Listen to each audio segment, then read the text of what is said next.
योगी पावन मनाचा साहे अपराध जनाचा विश्वरागे झाले वन्नी संती सुखे भावे शब्द शस्त्रे झाले क्लेश संती मानावा उपदेश विश्वरागे झाले वन्नी संती सुखे भावी पाणी विश्वपटे ब्रह्मद्वारा ताती उजळा ज्ञानेश्वरा विश्वरागे झाले वन्नी संती सुखे भावी पाणी समचरण सरोज सांभ्रणी लांबुदाभू जगन्निहित पाण्यू मंडन मंडनाना तरुण तुलसी माला कंठनेत्रु सदय धवलासं विठ्ठलं चिन्तयामि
निवृत्तिर भगवान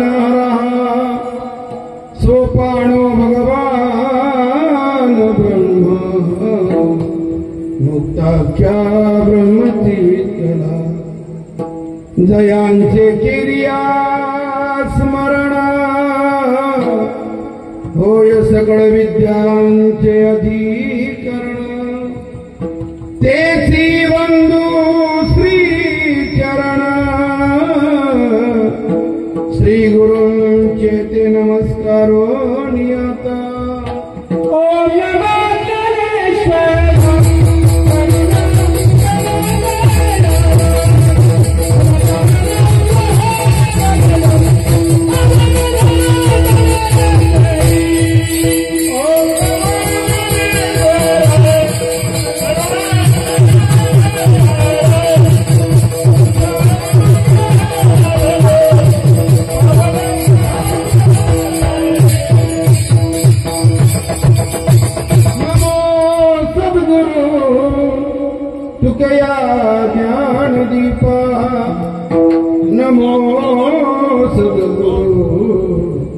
सच्चिदानंद रूप नमो सद्गुरु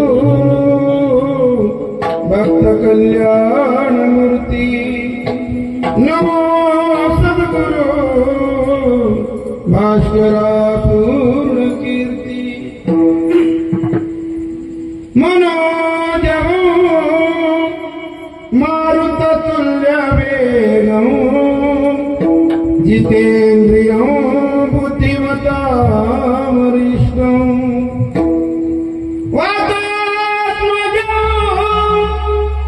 वानरयूथं मुख्यं श्रीरामदूतं शरणं प्रपद्ये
मती अनुसार कथा करू मती अनुसार आइए हनुमंत विराजिए। हनुमंतरायाच्या या पवित्र दरबारामध्ये अतिशय सुंदर देखना नेत्रदीपक नैनरम्य भक्ती सोहळा अतिशय आनंदाने उत्साहाने आणि प्रसन्न चित्ताने चालू आहे। याचा कमी करा। कार्यक्रमाचं नियोजन अतिशय रेखीव चोखीव टापटीप दर्दी गर्दी शिस्त शांतता आणि या सर्वांच्या एकत्रीकरणाने कार्यक्रमालाही लाभलेलं सौंदर्य। एवढाही पाऊस येऊन आणि एवढंही वातावरण थोडंसं बिघाड होऊन तरीही आपण बहुसंख्येने कीर्तनाकरता उपस्थित झालात। याचा अर्थ एवढाच आहे की हनुमंतरायावरती तुमची अपार श्रद्धा आहे आणि हनुमंतरायातून तुमच्यावरती खूप कृपा आहे। त्याचा हे प्रत्यय आहे की वातावरणामध्ये बिघाड झाला पण तुमच्या ऐकण्याच्या श्रद्धेमध्ये काही बिघाड झाला नाही। अतिशय सुंदर उत्सव सर्व गावकऱ्यांच्या माध्यमातून तरुणांच्या माध्यमातून या ठिकाणी उपस्थित झालेला आहे। मागच्या वर्षी आलो होतो मंडप वेगळा होता, यावर्षी आलो मंडप त्याच्यापेक्षाही वेगळा आहे, निराळा आहे। म्हणावं लागेल की मालेवाड्याची लोक फक्त सप्ताह करत नाही, तर सप्ताहाच्या निमित्ताने तुम्ही दिवाळीचा सण साजरा करता. इतकं सुंदर हे गायक वादक ह्या सगळ्या माझ्या माता भगिनी टाळ घेऊन या ठिकाणी उभे आहे आणि अतिशय यांच्या उपस्थितीमध्ये हा कार्यक्रम पार पडतो आहे. गावकऱ्यांच्या माध्यमातून, सप्ताह समितींच्या माध्यमातून हा निमंत्रणाची वेळ माझ्याकडे आलेली आहे. कीर्तनाचा सुयोग माझ्या वाटेला चालून आलेला आहे. उपस्थित सर्व गायनाचार्य, मृदंगाचार्य, टाळकरी मंडळी, उपस्थित सर्व माता भगिनी, पुरुष वर्ग, तरुण बांधव, कॉलेजमध्ये आणि विद्यापीठा स्तरावरती एज्युकेशन घेणारे युवक आणि युवती, सर्वांच्या चरणारविंदी साष्टांग विनम्र अभिवादन करतोय आणि माझ्या चिंतनाकरता सुरुवात करतोय. मस्तक ही पाया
वारकरी संतांच्या ज्यांच्या अमृतमय वाणीमधून आपण रामकथा श्रवण करीत आहात ते आदरणीय श्रद्धेय पिंपळे महाराज, त्यांच्याही चरणारविंदी साष्टांग विनम्र अभिवादन. ज्यांच्या अमृतमय वाणीमधून आपण ज्ञानेश्वरी पारायण या ठिकाणी श्रवण करीत आहात ते आमचे चावके महाराज, त्यांच्याही चरणारविंदी साष्टांग विनम्र अभिवादन करतोय आणि चिंतना करता सुरुवात करतोय. अभंग संत मुक्ताबाई महाराजांचा आहे आणि या अभंगामधून संत मुक्ताबाई महाराज आपल्या वडील बंधू संत ज्ञानेश्वर महाराजांना उपदेश करत आहे. खरं तर असा नियम आहे की उपदेश मोठ्या माणसाने लहान माणसाला करायचा असतो, हा नियम आहे. पण या अभंगामध्ये संत मुक्ताबाई वयांनी लहान आहेत आणि वडील बंधू ज्ञानेश्वर महाराज हे मोठे आहेत. लहान्या माणसांनी, लहान व्यक्तींनी मोठ्या माणसांना उपदेश करू नये, नको नका वाटत. मोठ्या माणसांनी लहान माणसाला उपदेश करावा आणि हा नियम जर असा असेल तर मग संत मुक्ताबाई महाराज आपल्या वडील बंधू भावाला उपदेश का करताय, हे योग्य आहे का? तर त्याचं उत्तर असं आहे, प्रपंचामध्ये मोठ्या माणसांनी लहान माणसाला उपदेश करावा हा नियम बरोबर आहे. परंतु पारमार्थिक क्षेत्रामध्ये, भक्ती क्षेत्रामध्ये, ज्ञानाच्या क्षेत्रामध्ये, आध्यात्मिक क्षेत्रामध्ये माणसाचं वय पाहिलं जात नाही, तर त्याच्याकडे असणारे विचार, त्या विचाराला जास्त किंमत असते. संप्रदायाच्या क्षेत्रामध्ये वयाला किंमत नाही आहे. वय किती लहान आहे की मोठा आहे हा प्रश्न महत्वाचा नाही आहे.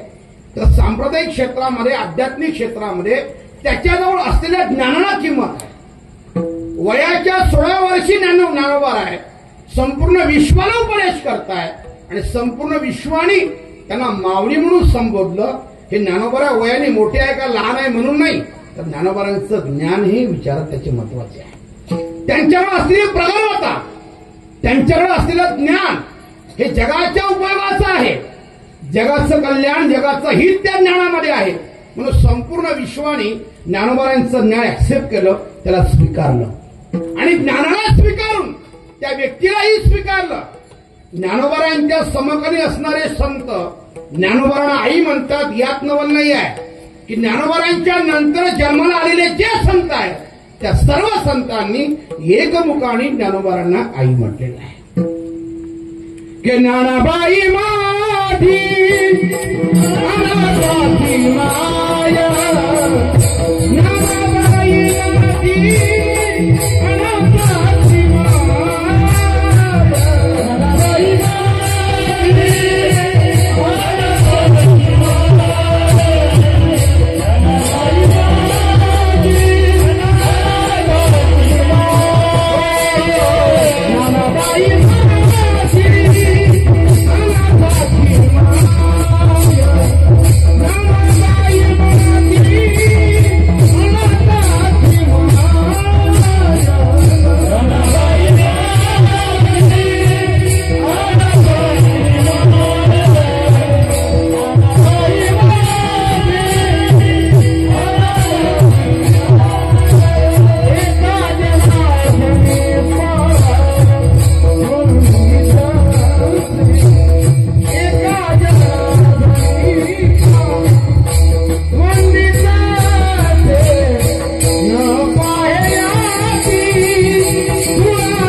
संत एकनाथ महाराज ज्ञानेश्वर महाराजांच्या नंतर जन्माला आले.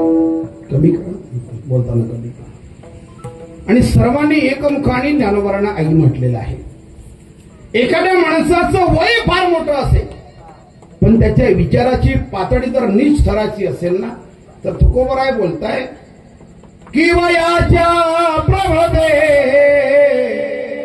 विचार नाही समान तो देई बालकाच्या. एखाद्या माणसाचं वय फार मोठं आहे पण वयाने मोठा असलेला माणूस विचाराने जर नीच असेल दुसऱ्यांच्या स्त्रियांकडे पाहत असताना परस्त्रीकडे पाहत असताना त्याच्या मनामध्ये जर पाप निर्माण होत असेल तर महाराज बोलताय त्याचं वय वाढून काही उपयोग नाही. त्याच्या विचाराची पातळी फार घसरलेली आहे की श्वानाची परी हिंडे दारोदारी आणि पाहे पापदृष्टी परणारी. जगद्गुरु तुकोबाराय बोलताय दुसऱ्यांच्या स्त्रियांकडे पाप वासनेने पाहतोय. वय किती मोठा आहे, कोणत्या पदावर आहे, एज्युकेटेड आहे, श्रीमंत घरातला आहे, त्याला शून्य किंमत आहे. मनुष्य वयाने पदाने श्रीमंतरी मोठा असेल म्हणजे तो श्रेष्ठ होत नाही. त्याच्या विचाराची पातळी जर खालच्या थराची असेल तर त्याच्या कोणत्याच पदाला, कोणत्या श्रीमंतीला, कोणत्याच मोठ्या वयाला किंमत प्राप्त होत नाही. वयाच्या प्रबोधे विचाराच्या नाही समान तो देही बालकाच्या. एखाद्या बालकाप्रमाणे आहे. छत्रपती शिवाजी महाराजांची जयंती 19 फेब्रुवारी महाराष्ट्रच नाही तर महाराष्ट्राच्या बाहेरही मोठ्या जोशाने लोक साजरी करतात आणि केलीच पाहिजे. कारण महाराष्ट्राचा तो बुलंद आवाज आहे. पण छत्रपती शिवाजी महाराजांची जयंती त्याच दिवशी खऱ्या अर्थाने साजरी होईल की ज्या दिवशी परस्त्रीकडे पाहताना आपल्या मनामध्ये कोणतंही पाप निर्माण होणार नाही आणि त्या स्त्रीकडे पाहताना आपल्या मनात आई किंवा बहिणीची भावना निर्माण होईल. समजून घ्यावं त्याच दिवशी शिवजयंती खऱ्या अर्थाने महाराष्ट्रात साजरी होईल. नाहीतर फक्त शिवजयंतीच्या नावावरती आम्ही फक्त जल्लोष करू, डीजे लावून मोठ्या प्रमाणे नाचू, त्याला काही अर्थ नसतो. तो बहिरंगाचा भाग झाला, देखावा झाला. आपल्या अंतःकरणामध्ये काय विचार आहे त्या स्त्रीबद्दल जे छत्रपती शिवाजी महाराजांनी जोपासले की परस्त्रीला बहीण माना, परस्त्रीला आई माना. दुसऱ्या स्त्रीकडे वाईट नजरेनं पाहणाऱ्या माणसाचा छत्रपती शिवाजी महाराजांनी सौरंग केला, ही त्याची शिक्षा होती. आम्हाला जोपर्यंत ती भावना निर्माण होणार नाही, एखाद्या लहान मुलीकडे पाहताना जी आकर्षणाची भावना नाहीये, वात्सल्याचा भाव आहे, प्रेमाचा भाव आहे. छोटीशी मुलगी आहे, तिच्याकडे पाहताना जसा प्रेमाचा वात्सल्याचा भाव आहे तसंच एखाद्या तरुण स्त्रीकडे पाहताना भाव तयार होणं, समभाव असणं हे त्याच्या अंतःकरणातल्या भावना महत्वाच्या आहे. मनुष्य कोणत्याही क्षेत्रात राहो, कोणत्याही क्षेत्रात वावरत असताना आपला प्रवास योग्य दिशेने चालू आहे का अयोग्य दिशेने चालू आहे असं स्वतःच्या मनाला विचारणं, याचा अर्थ ताटी लावून बसणं हे त्याचं उत्तर आहे.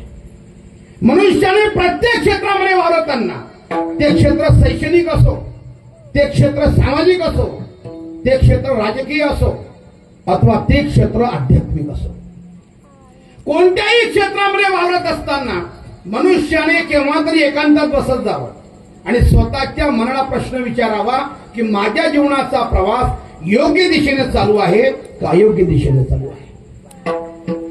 याला ताठी लावून बसणं म्हणतात. ज्ञानोबांनी ताठी लावून बसल्याच्या कृतीमधून संपूर्ण जगताला एक संदेश दिला, एक विचार दिला की कोणत्याही क्षेत्रात वावरत असताना स्वतःच्या मनाला कधीतरी प्रश्न विचारत जा की माझ्या जीवनाचा प्रवास योग्य दिशेने चालू आहे का अयोग्य दिशेने चालू आहे. विशेषतः पारमार्थिक क्षेत्रातल्या माणसांनी विचार करावा की परमार्थामध्ये आल्याच्या नंतर, आध्यात्मिक क्षेत्रामध्ये आल्याच्या नंतर माझा प्रवास जगाच्या उद्धाराकरता चालू आहे का स्वतःचे घर भरण्याकरता चालू आहे, याचा बारकाईने विचार करणं याला म्हणतात ताठी लावून बसणं.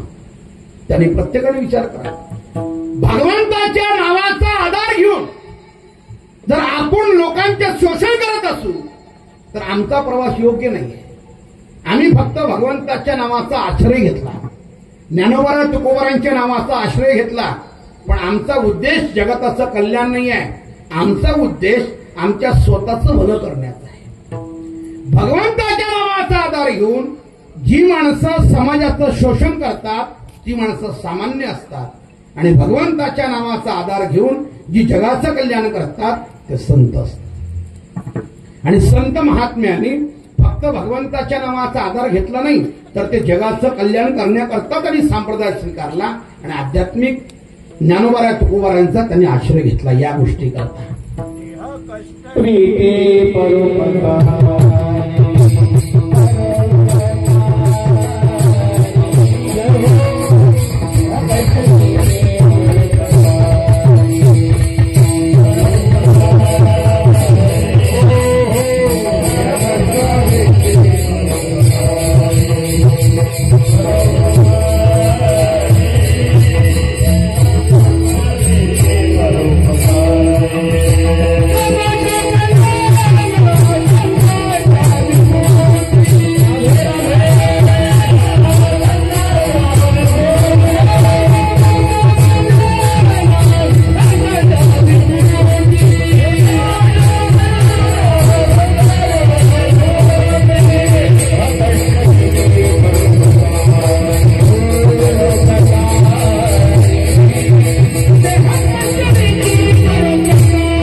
संतांच्या विभूती देह कष्ट भीती परोपकारी. जगाचं कल्याण व्हावं ही भावना ज्यांच्या अंतःकरणात असते ते संत असतात. या जगाच्या पाठीवर सामान्य माणसंही राहतात आणि संत महात्माही राहतात. फरक काय? सामान्य मनुष्य जगाचं कल्याण व्हावं ही भावना व्यक्त करत नाही, पण संत महात्मा जगाचं कल्याण होण्याकरता आपलं जीवन जगत असतो. साधू जीवनाचा प्रवास अतिशय वाईट प्रवास आहे महाराज, अतिशय वेदनादायी प्रवास आहे, दुःखदायी प्रवास आहे. साधू जीवनाच्या प्रवासाने सहसा कोणी जाण्याचा प्रयत्न करत नाही, कारण तो प्रवास जो आहे तो अतिशय वेदनेचा प्रवास आहे, दुःखाचा प्रवास आहे. तुका म्हणे संत सोशी जगाचे आघात. संत जीवनाचा प्रवास हा वेदनेचा प्रवास आहे, दुःखाचा प्रवास आहे. मग समहात्मा सुदुर्लभ हा. लाखात आणि करोडांमधून एखादा मनुष्य महात्मा येत असतो. संप्रदायाच्या प्रवासामध्ये आम्ही आणि असंख्य लोक प्रवास करत असतात, पण सर्वच लोक संत होऊ शकत नाही. माझ्यासारख्या हजार पिढ्या संप्रदायामध्ये शब्दाचे कौशल्य निर्माण करणारे, शब्दाच्या इमारती बांधणारे आणि शब्दाचे झाड उभे करणारे, शब्द प्रभुत्व जीवनामध्ये प्राप्त करणारे हजारो कीर्तनकार निर्माण होतील आणि माझ्यासारख्या हजार पिढ्या निघून जातील, पण संत बोधेबाबाची जागा कोणी संप्रदाय घेऊ शकत नाही. समहात्मा सुदुर्लभ. हजारो कीर्तनकार येतील, निघून जातील, पण बाबासारखे महात्मे पुन्हा पुन्हा येणार नाही. त्याचं एकमेव कारण साधू जीवनाचा प्रवास भयंकर दुःखाचा प्रवास आहे, वेदनेचा प्रवास आहे. त्या प्रवासाने सहसा कोणी जाण्याचा प्रयत्न करत नाही. या विदर्भ प्रांतामध्ये जे महाराज आपल्या गावात रात्री आले होते बुलढाणा जिल्ह्यामधून, त्या जिल्ह्यामध्ये एक संत होऊन गेले, संत सखाराम महाराज. पंढरपूरच्या यात्रेला जात असताना ज्या झोपडीत ते राहत होते, ज्या घरात राहत होते ना, त्या घराला आग लावून द्यायचे आणि यात्रेकरता जात होते. पुन्हा तिकडनं आले वारीवरनं की पुन्हा परत ती झोपडी बांधायचे, आपलं घर तयार करायचे, पुन्हा राहायचे 8 महिने. आणि पुन्हा जेव्हा जायचं आहे वारी करता, 4 महिने चातुर्मास राहायचं आहे, पुन्हा आग लावून द्यायचे, पेटवून द्यायचे, निघून जायचे. एका माणसाने विचारलं, म्हणे महाराज तुम्हाला पुन्हा येऊन जर पुन्हा हे घर बांधावंच लागतं, तयार करता तुम्ही आपली झोपडी, तर मग तुम्ही पेटून कशाला जाता? राहू द्यायचं आणि पुन्हा यायचं आणि राहायचं या घरामध्ये. संत सखाराम महाराज उत्तर फार छान देत आहे. त्यांनी सांगितलं, अरे म्हणे वारी करता जात असताना एकदा तिकडे गेलो की मग मागचं काही आठवू नये ना आपलं काही आहे वा पाठीमागे घरदार याचा आठव होऊ नये. भगवंताच्या चिंतनात वारीमध्ये मन रमावं म्हणून ते आहे ते पेटून देतो म्हणले. आता काही नाहीच पाठीमागे आठवण्याचा प्रश्नच येत नाही म्हणून पेटून देतो म्हणले. पुन्हा यायचं असतं, जीवन भेटलं भगवंताच्या कृपेने, परत राहायचंय 8 महिने, पुन्हा बांधायचं म्हणून बांधतो म्हणले पुन्हा. हे फक्त तुम्ही मालेवाड्याकर ऐकून ठेवा, असं करण्याच्या भांगडीत पडू नका. नाही परदेशात पेटून जासन वारीला आणि माझ्या अंगावर दगड काही असं काही करू नका. का आपण करणार असं मी नाही होणार, कारण हा साधू जीवनाचा प्रवास आहे.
संत ज्यांचा हेत विठ्ठली. जगताचं कल्याण व्हावं ही भावना ज्याच्या अंतःकरणामुळे त्याला महात्मा म्हणा. वेदांत शास्त्र आणि दृष्टांत फार सुंदर दिला. आपण बहुश्रुत आहात, चिंतनीय आहात. दृष्टांत आपल्या समोर सादर करतोय. दृष्टांत असा आहे की सामान्य माणसामध्ये आणि संत महात्म्यामध्ये काय फरक असतो याच्याकरता त्यांनी दृष्टांत दिला वेदांतांनी. त्यांनी सांगितलंय कवट नावाचं फळ आहे आणि हत्ती नावाचा प्राणी आहे. कवट नावाचं फळ तुम्हाला माहिती आहे ना सर? ते जमिनीच्या आतून लागतं, बरोबर आहे? काही म्हणतात हो मला आहेत जागी आहात तुम्ही, काही अडचण नाही आहे. कवट नावाचं फळ झाडावर लागतं, हत्ती नावाचा प्राणी आहे. वेदांताने सांगितलं कवट नावाचं फळ तुम्ही हत्तीला खाण्याकरता द्या. हत्ती जेव्हा कवड प्राशन करतो तेव्हा त्याच्या पोटाचा प्रवास करून ते कवड दुसऱ्या दिवशी त्याच्या विष्ठीद्वारे बाहेर पडतं. तेव्हा ते कवड स्वच्छ करा, धुवून घ्या आणि बाजारामध्ये विकण्याकरता जे कवट आलेले आहे या कवटाला त्या कवटात टाकून द्या. विकत घेणाऱ्या माणसाला बाजारामधलं कवट कोणतं आहे आणि हत्तीच्या पोटातून प्रवास करून आलेलं कवट कोणतं आहे याच्या दोन मधला फरक विकत घेणाऱ्या माणसाला कळणार नाही. का कळणार नाही? त्याचं कारण असं आहे, जसं कवड बाजारामध्ये विकण्याकरता ठेवलं तसंच कवट विष्ठेद्वारे बाहेर पडलं हत्तीच्या. हत्तीने जसं कवड खाल्लं होतं तसंच कवड त्याच्या विष्ठेद्वारे बाहेर पडलं. दोन्हीमध्ये वरून दिसण्याकरता काहीच फरक नाही, पण फरक फार मोठा आहे. काय फरक आहे? जे बाजारामध्ये विकण्याकरता कवट आहे त्याचे तुम्ही 2 भाग करा. त्याच्या आतमध्ये तुम्हाला गर सापडेल खाण्याकरता, आणि हत्तीच्या पोटाचा प्रवास करून आलेलं जे कवट आहे त्याचे तुम्ही 2 भाग करा. त्याच्या आतमध्ये तुम्हाला खाण्याकरता गर सापडणार नाही. हत्तीने कवटाच्या वरच्या भागाला काही न करता आतमधला गर खाऊन टाकला. हे निसर्गाने भगवंतानी हत्तीला दिलेली कला आहे की तो वरच्या भागाला काहीच करत नाही पण आतमधला गर खाऊन टाकतो. जर तुमच्या बुद्धीला हे पटत नसेल तर तुम्ही एक काम करा, कवट मी आणतो, हत्ती आपल्याकडे नाहीये, त्याची व्यवस्था तुम्ही करा. दृष्टांत संपला. दोन्ही कवटाचा वरचा भाग दिसण्याकरता सारखा आहे पण आत्म्याला फरक फार जमीन आसमानचा आहे. एका कवटामध्ये गर नाही, एका कवटामध्ये गर आहे. तसं सामान्य माणसाचा देह आणि संत महात्म्याचा देह दिसण्याकरता जरी सारखा असतो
ती सारखी वर्म जाणे तो पारखी तुका म्हणे देवा भरिला विठ्ठले आणि काम क्रोधे केले घर भीते. सामान्य माणसाच्या अंतकरणामध्ये काम क्रोध लोभ मद मत्सर अहंकार या सगळ्या गोष्टी भरलेल्या असतात. महात्म्याच्या अंतकरणाचा विचार करा. त्याच्या अंतकरणामध्ये कोणताच विषय नाही, कोणताच विकार नाही. त्याचं अंतकरण अतिशय स्वच्छ नितळ निखळ प्रांजळ पवित्र आणि शुद्ध असतं. ज्या हनुमंतराच्या दरबारात आपण सेवा करतोय ना, त्या हनुमंतराला विचारण्यात आलं. एकदा सीतामय्याने सांगितलं, हनुमंता तुला प्रभूने काही भेट दिली नाही रे, म्हणून मला असं वाटलं की काही तुला भेट द्यावी. माझ्या गळ्यातला नवरत्नाचा हार जो माझ्या बापाने माझ्या लग्नात दिला होता हनुमंता, मी तुला दिला. आणि तू काय करतोयस? माकड ते माकड राहणार तू. या एवढीत तू जन्माला आलास, ती एवढीचा स्वभाव तुझा बदलला नाही. एवढा माझ्या नवरत्नाचा हार माझ्या वडिलांनी मला दिला, एवढा मौलिक हार मी तुला दिला. त्यातल्या प्रत्येक मनाला दाताखाली घेतोय, फोडून टाकतोय, फेकून देतोय. काय पाहतो त्याच्यामध्ये? हनुमंताने सांगितलं, आई मी शोधतो या मनामध्ये माझा राम आहे का, आणि माझा राम जर याच्यात दिसत नसेल तर या मनाचं मला काहीच काम नाही. सीतामय्याने विचारलं, हनुमंता ज्या वस्तूमध्ये राम नाही अशी वस्तू किती मोलाची असो फेकून देतोस तू, मला सांग तुझ्या देहामध्ये राम आहे का? हनुमंताने आपली छाती विदीर्ण केली आणि आई साहेबांना त्यांच्या समवेत प्रभूचं दर्शन केलं.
देख लो मेरे दिल के नगीने, देख लो मेरे दिल के नगीने, पीरा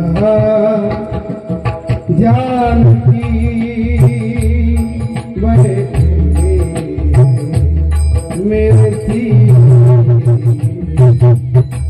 मुझको कीर्ति न वैभव न यश चाहिए, राम का सदा मुझको रस चाहिए. भगवंताशिवाय माझ्या अंतकरणात दुसरं कोणीच नाही आहे. आणि अंतकरणामध्ये फक्त भगवंताला विराजमान केल्यामुळे मरकट योनीमध्ये हनुमंतराचा जन्म झाला. ज्या माकडाचं नाव जर सकाळी घेतलं तर मनुष्याला दोष लागतो. उठल्याबरोबर सकाळी माकडाचं दर्शन होऊ नये, त्याचं नाव घेऊ नये असं शास्त्र सांगतं. ज्या योनीला एवढा खालचा दर्जा प्राप्त झाला होता पण हनुमंतराचा जन्म त्या योनीमध्ये झाल्यामुळे सकाळी सकाळी आता हनुमंतरा दर्शन घेतलं तर माणसाला पुण्य प्राप्त होत। नाथबाबा लिखाण करताय की योनी जन्मला मरकट तो वैष्णवा माझी अति श्रेष्ठ। की योनी जन्मला मरकट तो वैष्णवा माझी अति श्रेष्ठ। हनुमंते म्हणती कनिष्ठ ऐसा पापिष्ट कोण आहे। नाथमाला देत आहे आता हनुमंतरांचा जन्म त्या योनीमध्ये झाल्यामुळे त्या योनीला कोणी कनिष्ठ म्हणू शकतं का? नाही। ज्या योनीमध्ये जन्माला आल्याच्या नंतर त्या योनीला महत्व प्राप्त झालं आणि आदर्शाने लोक त्यांचं दर्शन घेतात। जगद्गुरु तुकोबारा सुद्धा म्हणताय काय भक्तीच्या त्या वाटा मज दाबाव्या सोडा। काय केलं? एवढंच केलं फक्त। दाशत्व निकट